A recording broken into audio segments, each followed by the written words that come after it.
John is about progress and measuring the risk along the way, which is why he's been so successful. It's almost like playing chess. He's a few moves ahead. He's dedicated to his projects, he's dedicated to his community. He has demonstrated an ability to give back, to make a difference.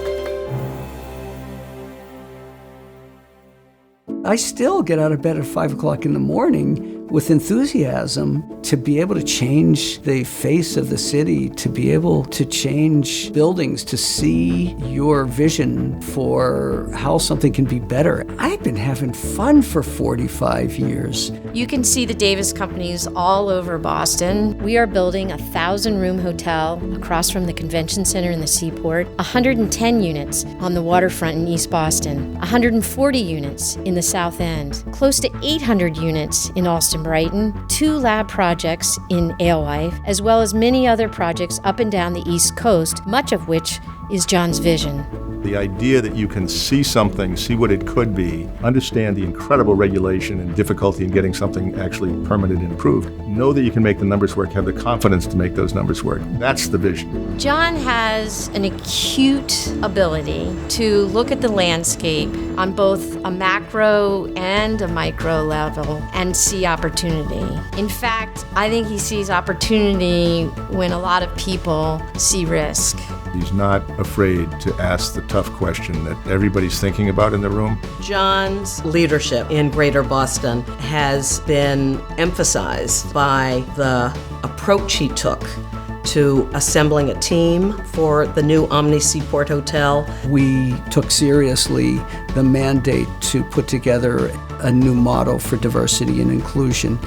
The example that he set is in the diversity of the investor group, who are investors pari passu, the diversity in the suppliers and the vendors, contractors, just at every level of the development. There is a racial and ethnic and gender diversity present. Senior leadership at the Urban Land Institute has picked up on John's approach and is now promoting it nationwide for other cities. Cheers to John for having set a new and higher standard of real estate development in Greater Boston.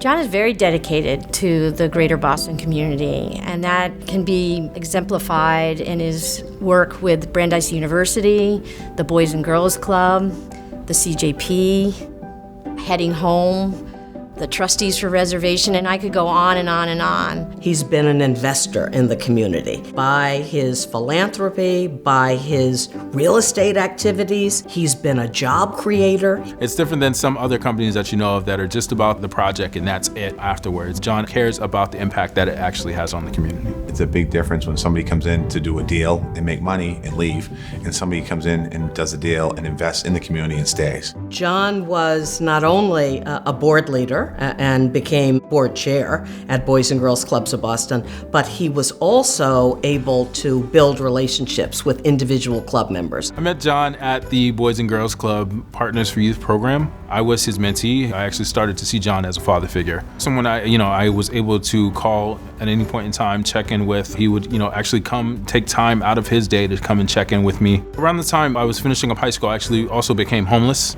He wanted to make sure that I was, okay, make sure I had a home to be in. John helped him gain admission to college. He maintained a relationship with this young man. When I was moving to get ready to go to college and everything, John came to my house at 7 o'clock at night, and he pulled out, maybe about 10 to 15 duffel bags to help me, pack my things because I didn't have any suitcases or anything like that.